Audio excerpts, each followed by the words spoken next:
Assalamualaikum warahmatullahi wabarakatuh. Perkenalkan, nama saya Nasa Farihatul Jannah bersama rekan saya Hesti Nur Aprilia. Kami akan membahas materi mengenai konvergensi media. Sebelum kita memasuki materi inti, terlebih dahulu kita harus memahami nih perkembangan perangkat teknologi komunikasi. Yang dimana pada zaman dahulu itu, akses komunikasi itu masih sangat minim, seperti dimulai dari ditemukannya gambar atau lukisan di gua, ditemukan huruf hieroglif, teks Latin, Yunani, dan Arab, dan ditemukan narasi tertulis dan bergambar. Namun, itu semua tentu sangat melelahkan, memakan waktu, tidak efisien, juga akses-aksesnya pun sangat terbatas. Lalu semakin dikembangkan kembali pada tahun 1450-an dengan adanya mesin cetak yang ditemukan oleh Gutenberg, yang dimana memiliki prinsip bahwa penyebaran informasi secara massal adalah mungkin meskipun mahal. Nah, lalu muncullah saluran yang dilembagakan dan dimediasi pada abad ke-19 untuk mengelola interaksi dan informasi. Nah, dari media cetak itu semakin dikembangkan kembali sehingga muncullah telegraf pada tahun 1809, lalu facsimiles pada tahun 1839, lalu telepon pada tahun 1876. Nah, dari penemuan-penemuan itu ditemukanlah komunikasi satelit yang dimana menghasilkan internet dan World Wide Web pada tahun 1990-an. Nah, dari internet dan teknologi digital itu merupakan suatu media baru. Media baru adalah perpindahan dari media analog ke media digital atau teknologi digital, yang dimana teknologi digital tersebut semakin berkembang pesat dan berkonvergensi dengan perangkat komputer, yang tentunya menghasilkan telepon seluler. Nah, lalu pembahasan kedua mengenai konvergensi media, kolaborasi teknologi, dan konten akan dibahas oleh rekan saya Hesti Nur Aprilia. Baik, teman-teman, sekarang kita ke pembahasan yang kedua, yaitu konvergensi media. Secara bahasa, konvergensi artinya bertemu di suatu tempat atau memusat. Jadi konvergensi media yaitu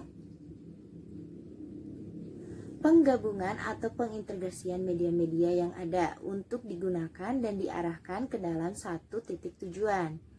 Definisi konvergensi media menurut Freud yaitu konvergensi merujuk pada sebuah perkawinan antara komputer dan telekomunikasi yang dilanjutkan dengan bersatunya industri media dan telekomunikasi.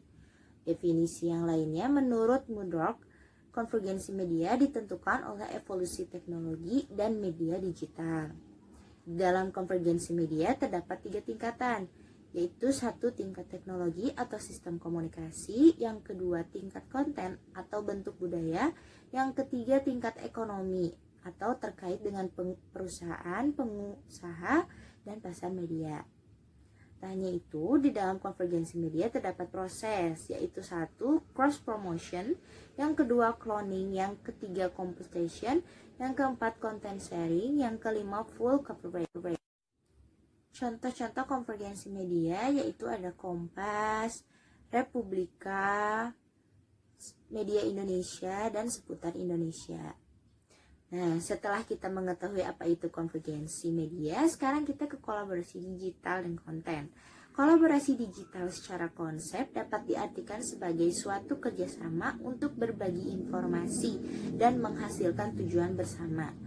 Jadi, konsep ini memungkinkan penggabungan beberapa industri sekaligus, beberapa pelaku industri dengan menggunakan sebuah teknologi, misalnya aplikasi atau perangkat lain yang berkaitan dengan teknologi untuk bekerja sama dalam mencapai tujuan masing-masing. Di dalam kolaborasi digital terdapat perangkat lunak dan platform antara lain yaitu 1 aplikasi rapat online seperti Zoom, Google Meet, atau Skype atau FaceTime. Yang kedua yaitu aplikasi pengirim pesan seperti WhatsApp, Line, ataupun Telegram. Yang ketiga aplikasi pengelola email seperti Mailbird, Hiri, atau Opera Mail. Yang keempat yaitu perangkat lunak desain seperti Adobe Creative Cloud. Yang kelima perangkat lunak dokumen seperti Google Doc, Office Online, Enterprise, dan Zoho. Yang keenam yaitu software tools. Sekarang ke pembahasan yang ketiga, yaitu determinasi media, personalisasi, dan komunikasi.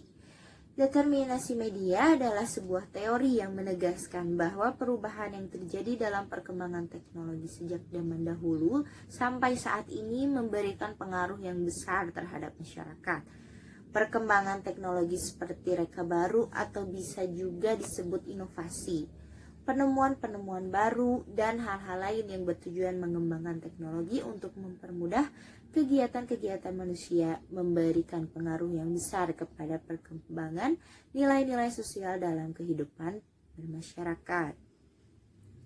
Determinasi media terkoneksi dengan segala bentuk komunikasi dan hiburan seperti personal message, chatroom, media sosial, games, video, atau musik. Di dalam determinasi media ada personalisasi dan komunikasi. Kelebihan bagi personal dan komunikasi yaitu 1. Kapasitas penyimpanan data besar. Yang kedua, mampu menjalankan aplikasi. Yang ketiga, memperoleh informasi. Yang keempat, membuat produk komunikasi. Dan yang kelima, yaitu memodifikasi dan mengarsipkan produk media. Adapun kekurangan bagi personal dan komunikasi yaitu terlalu cyber society. Yang kedua, kurang terciptanya komunikasi secara nyata. Yang ketiga, menjadi kebergantungan. Wah, buruk sekali ya teman-teman. Nah, baik, jadi kesimpulannya adalah konvergensi media ini lebih mengarah kepada pencapaian suatu tujuan yang dimana pengelolaan kontennya bisa dikonsumsi oleh berbagai platform media. Begitu, cukup sekian yang dapat kami sampaikan. Mohon maaf bila ada kesalahan. Wassalamualaikum warahmatullahi wabarakatuh.